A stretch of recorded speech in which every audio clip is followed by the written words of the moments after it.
Hallo, anstatt auf Achill Island bin ich heute hier auf dem Spielplatz und nehme das Intro für unseren aktuellen Podcast auf, beziehungsweise diese Episode haben wir schon letztes Jahr aufgenommen, als wir vor einem Jahr auf Achill Island unterwegs waren. Und zwar geht es in dieser Episode um ein Seaweed Bath beziehungsweise um ein Seetankbad.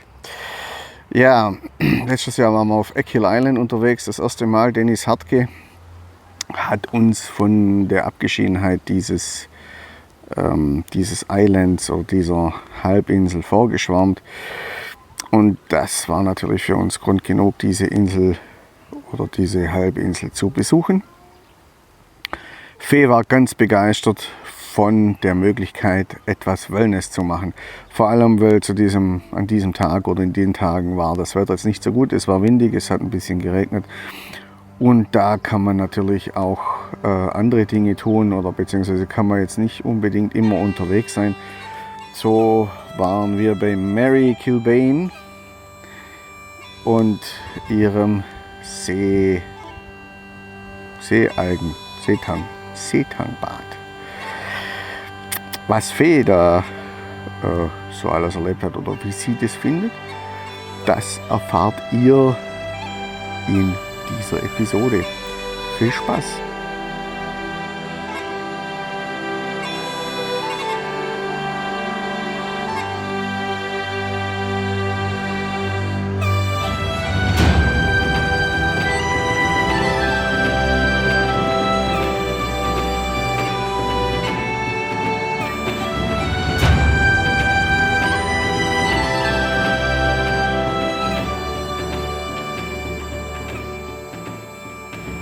Wir sind Fee und Chris. Fee ist Künstlerin, Historikerin und Englischlehrerin. Ich bin Fotograf, Autor und Podcaster. Zusammen produzieren wir den Podcast Erlebnis Irland, Reisetipps für Fotografen und Irland-Fans. Dein Shortcut to the Irish Soul.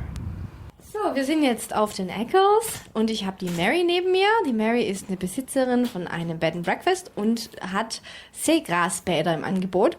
Und das finden wir ganz spannend, aber das wird euch jetzt die Mary genauer selber erzählen. Okay, Mary, I just said that your name is Mary and that you have Seaweed Bath and a Bed and Breakfast.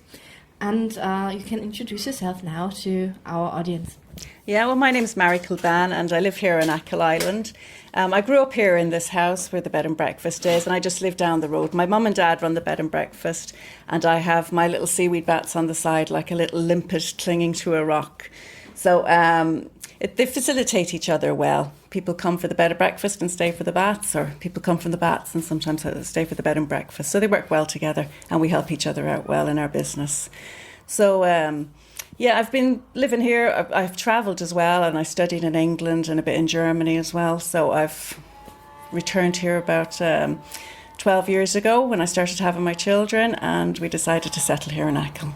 Mm-hmm. That sounds like an interesting background. So how did you decide to offer seaweed baths? Well, I'm trained as an architect. And when the boom and the bust came in the 2000s, when was it, 2010 about, I was underemployed in architecture. So I started looking at different things to do, and I was upgrading my office skills and all the rest of it. And I didn't want to leave Achill. I could have left Achill and gone other places and worked, but we'd made our life here. So doing one of these courses, every week there was nearly a new project or idea that had to be developed. And I hit on seaweed. And at the time as well, I had I realised I had arthritis. So I was looking for ways to treat that as well. And the seaweed came up as being a good way of doing it. And I thought, this is just exactly what Achill needs. It's so natural to the place. It's our ancient culture. We've always done it. So why not try and see if this is going to work for... Mm-hmm. You said it's cures arthritis? It helps take down swelling. So if you've got arthritic joints and they're swollen up, it's going to take the swelling out. And also now, the studies all the time going on seaweed, but there's fusidin in it, and that helps to rebuild the fluid in the joints. Mm-hmm. So all that's helped, but I wouldn't say there's anything scientifically proven or not, because these are all trials and they go into drugs and stuff, whereas I'm just dealing with a pure natural product. And that's so it can work for somebody and maybe not work for somebody else, but most people get great relief from it. Mm-hmm. So there are different kind of seaweeds, aren't there? There are different kinds of seaweeds, and they'll have different properties. Some of the seaweeds you can eat. Most, a lot of them are edible here. The ones that I would use in my seaweed baths, I would use serrated rack, which is kind of feathery. I'd use bladder rack, which has got blisters on it, and it's also got bubbles at the end, which have gel in it. And I would use an egg rack, it's called. I just see somebody there for checking in. I'd use an egg rack as well, and you'd use that to massage. So, your house is situated close to Kiel Strand, Kiel Beach. About 10 minutes, isn't it? Yeah, it'd be about 10 minutes walk, a few minutes in the car. It's a very dramatic beach. You've got huge cliffs at the end of it, the Millon Cliffs. And we're just down the road from the Millon Cliffs, actually. If you walk down there, you get real up close and personal with it. And it's just, you can just see all the rock formations, and you can see all the wildlife and the fauna, and the flora as well is lovely down there. And there's a few beautiful spots with, there's a little, this is where now I get stuck. There's a little maze there that you can go around, like a little a grounding maze, if you want to call it that, meditation. And sometimes, if people come out from the baths and they're feeling, they often feel kind of, dizzy? Not dizzy, but kind of in touch, hypersensitive, hyped up. And just to go down there and to retouch in with nature. So it's like the process hasn't finished for them when maybe they leave the bath. Mm-hmm. So they go down there, they might walk the circle and come back out, and it's a grounding for them after being in the bath in a way. So yeah, so that's down there as well. And it's just a lovely walk from here, it's just to walk through the old village and see the cliffs, and I just love it. It's a beautiful spot. It's called Achill at the end of it, and that means in Irish that's the beautiful, peaceful place. Mm-hmm. So it just really has that. You might go down after, just have a look. It's just a lovely spot to go and I think reground yourself and take some time out as well. Yeah. So yeah, we're beside Kiel, and there's loads of water sports over there. There's restaurants. We've got a great pub up the road from us here, and they do good food, and it's just a great place to live. We're surrounded by these lovely little mountains. They're not big mountains for anybody from Germany, but they're little mountains, and they've been inhabited for 6,000 years. So it's they're really important to us. Mm-hmm. Yeah. So you harvest your seaweed from the region here? I do, yeah. I harvested on the shores that are north of Achill because they open onto bays. If you go on the south of Achill, it's all onto the Atlantic, and the shores are all dramatic and cliffs. But on the north, it's bays, and that means the seaweed grows, and there's long shores, so you can get seaweed most times of the day, apart from high tide, and it's just plentiful up there. So it's just very easy got up that side compared to clambering over rocks and boulders. Mm-hmm. And less dangerous, probably. Dangerous, and a long carry sometimes with loads of seaweed. Yeah. So you can avoid that as well on the north side. Yeah. So how is this bath going? So you put the seaweed in the bathtub? Yeah, I have one prepared for you, and I can talk you through what the different seaweeds, what you can do with the different ones. And we can go out and have a look at it. Yeah, great. Also wir gehen jetzt mal in die Richtung. Just take Christoph's camera so that. Oh yeah. Yeah, the other things are not that important. You're still not getting your tea. Yeah. Your tea will be ready. Yeah.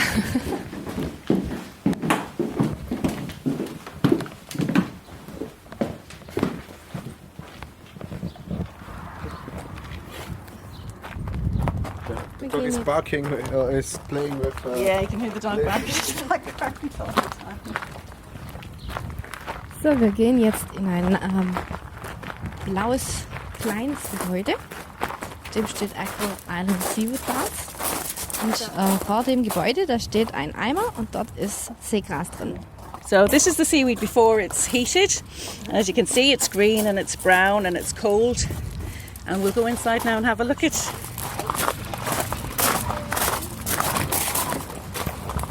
So, wir haben 2 Badewannen da drin, 2 bathtubs. Okay. So I start off and if the seaweed starts soaking in a small bit of hot water, and what that does, it starts bringing the oils out of the seaweed. So you can see that kind of green colour in the water. That is going to, the green colour in the water, that's the iodine coming out. But within the seaweed, you've got iron, iodine, phosphorus, potassium, manganese, magnesium, loads of different minerals, and they're all coming out of the seaweed there as well. So usually I'd kind of just start pouring the bath now for you, but it'll interfere with the noise, so we'll just go. And if you were going to have in a bath, the first thing I do is I'd say any aches and pains that you have, whether it's muscle, nerve ending, God, I can't think, even your skin, dry skin, anything like that, I'd get the stipe end of the seaweed, which is like the stem, but it just holds the seaweed onto the rock. So I'd get that and I'd tie it into a little knot, and I'd rub the muscle or the joint, whatever it is, and that's going to help the toxins start to release from that area. So that makes it easier for them to move into the water. And then if you look towards the end of your seaweed, you see these little blisters, and they've got dots on them. Oh yeah? Yeah, that's the reproductive part of the seaweed, okay? And in it, you've got this lovely gel. Oh, cool. Yeah, and you rub that on. So now you're super treating the whole area. So with that super treating, you've got all the minerals going in, you've got vitamins, you've got antivirals, anti-inflammatories and antioxidants all going in. So that's all going to go into your body, but to give that areas that might need an extra treat, go there. And then I was telling you about the egg rack. And the egg rack, that'd be used for a lot of things, including cosmetics. It's also used to, you know, that kind of silky taste you get off ice cream? Yeah. That silky feel. It's used to do that, but that's what it's used for, kind of giving that lovely smoothness to a food. Okay, so this is the egg rack, and it's called that because of the shape of its blisters, and they're very tough, so you could really get in there and do a bit of deep massage with that if you needed to do it, okay? So that's what I use the different seaweeds for. You can also count how old this bit of rack is. So you'd count 2 for the first blister, 2, and you'd count up the line. Oh, just find a line, 2. Wir suchen jetzt gerade die verschiedenen kleinen Knospen. 3, 4, 5, 6, 7. 7 years of growth. Ah, okay, so And every blister is 1 year. And the first one is always 2 years. It takes 2 years for the first blister to form. Okay? So then you get into the seaweed bath, you'd go in nice and comfortable, and you can top it up with heat then as you're going on. But that gel kind of coats your skin as well, so that brings up your internal body temperature. So I'd always say go in comfortable, and then you can really get into relaxing in it. Okay? If you go in too hot, you'll be bursting out of it in 15, 20 minutes. So to enjoy the full hour, just go in comfortable, top it up as you're going along. You can also use the gel to put through your hair and use it like a hair mask while you're in the bath as well, and wash that out afterwards.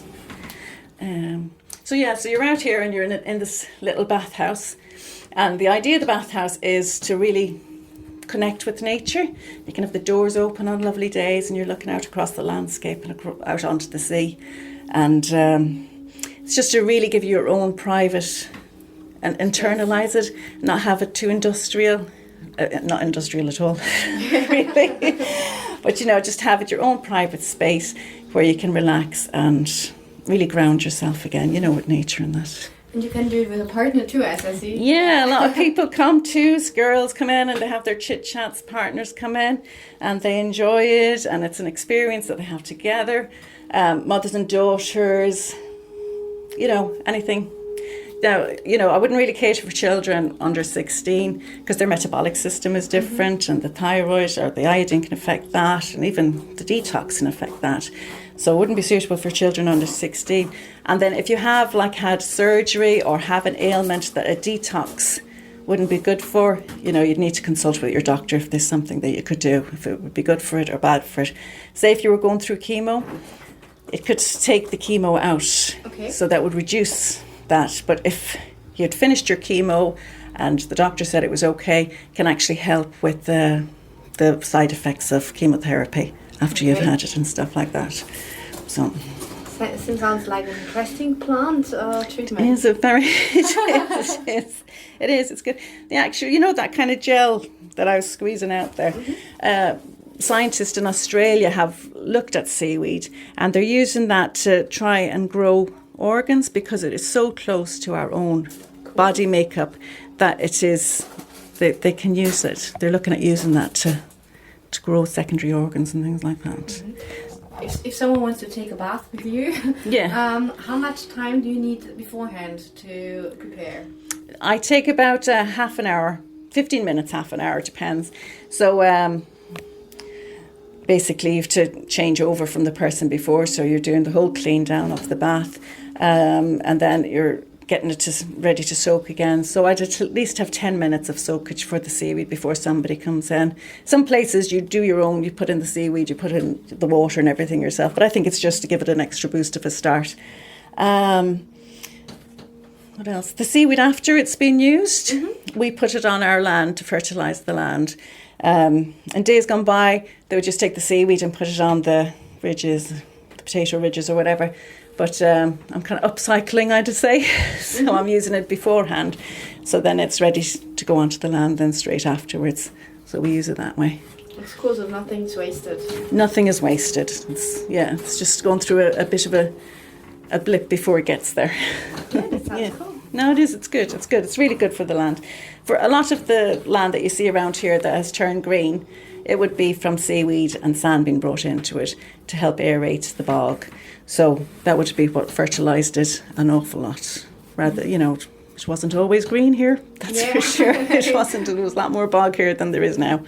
Yeah, we saw some bog and peat around the area, and they put it there to probably to take it easy in an easier way home, or because they put it. Yeah, it's part of the saving of it. So when you're saving peat, it's very, I mean, a sod of turf would be about 2 feet long.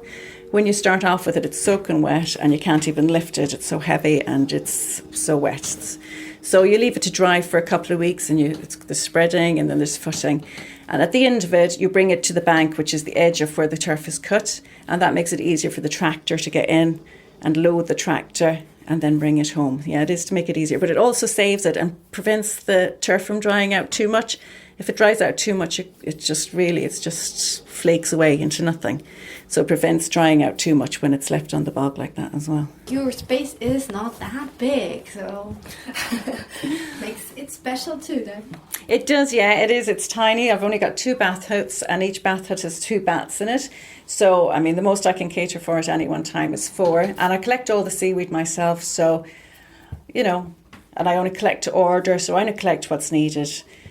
So that means if you haven't booked it, you know, it's, you know, you're lucky if you can get in if you haven't got it booked, really. But it's just me, myself. My mum and my dad help me, and it's just me, myself doing it here, and that's it. It's just a small little, it's just a really kind of private, personal spot. Mm-hmm. How can people book you? Okay, well, I've my phone number and I have an email on my website. And on Facebook, which is a place where a lot of people would get in contact with me, or my details are on achilltourism.com as well. And that's the best way to book, really. It would be phone calls would be the usual way that people would book. Mm-hmm. Yeah. Mm-hmm. So, you know, a day or 2 in advance is all you need. Say like today, tide is high at 4 o'clock.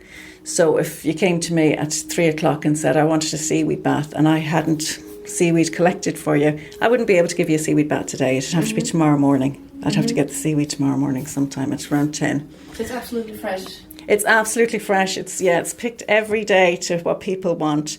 So for example, I had to go down and pick this around 1 o'clock today for you. I was hoping to bring you to the shore, but the high tide is at 4 o'clock today, so we were just clashing up against it. But it's picked every day to what's needed. So, you know, some days I might have 1 or 2 extra, but I would not have like 5 or 6 extra for people. I'd never collect that much extra because there's no point. you just pick for what's needed and that's it. And that gives the short time to recover. And I'd hate the idea of wasting it, even though it's going on fields afterwards. We've plenty from the baths to go on the fields. We don't need any more. So I'd hate the idea of just taking it and not using it.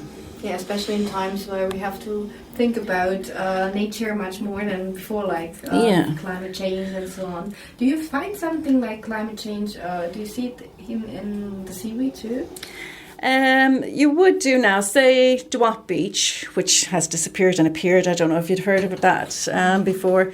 But you would have been able to pick seaweed on that beach when there was no when there was no sand on it. And then when the sand came in, it just kind of pulled away all the seaweed and covered it up. And now that the sand is on its way going again, it'll take a long time for that to recover. Now, whether that's down to natural tides changing or the wind blowing from a different direction for a lot longer time, you'd see that. But it would have a big effect, something like that, on. If my little shore that I pick it on got covered in sand, I'd be devastated. Oh, hope so it doesn't happen. I don't think so. There's plenty there. They do oyster farming there as well, and there was mussel farming done there. And it's a really good, clear water. It's tested all the time for the oyster farm, and it's just a real beautiful eco spot. If I get a chance to bring you down there, I will. We'll see. Okay, yeah, we're here to have 2 days more, so. All right, okay. No, it's nice down there. Okay. Other spots that you love here?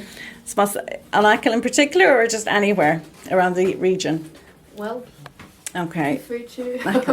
Well, there are a few spots. I love Kilbane, and I mean everybody that's been there loves Kilbane, so you probably know about that. And it's now a Wild Atlantic Discovery Point, so our signature point, which makes it people know about it much more. But it's a really secluded bay, and you have to drive over the cliff kind of to get to it, and that's lovely. I also love the colony, which is a Protestant colony that would have come in the 1830s, and the people of Achill were very poor, and the colony was set up to educate and to feed and brought new agriculture and stuff like that in. So it's the only part of Achill that really would have a big street scene. All the other villages would be like traditional Irish villages, and that would be more like an English planned village. So it's completely different to what we have, so I love it for that reason. I also love, you can still see the structure of the old villages in the villages that are here now, even though there's a lot more buildings and stuff.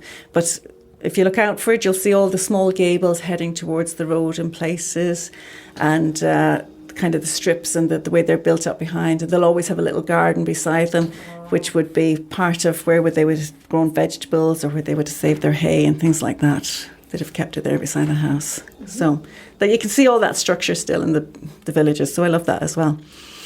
Yeah, and we've got Neolithic tombs and that up along the side of Schliefmoor and going into the deserted village, which a lot of people would know. Henrik Bohl has written about it. And that's just a lovely area as well, because that really grounds you as to where you're from and that there's been people here all the time, and you're way back. You're kind of, it really stretches you back into history. So I love that about it as well. If people come to your place, is there something they can prepare for, or is it like to drink much water beforehand, or?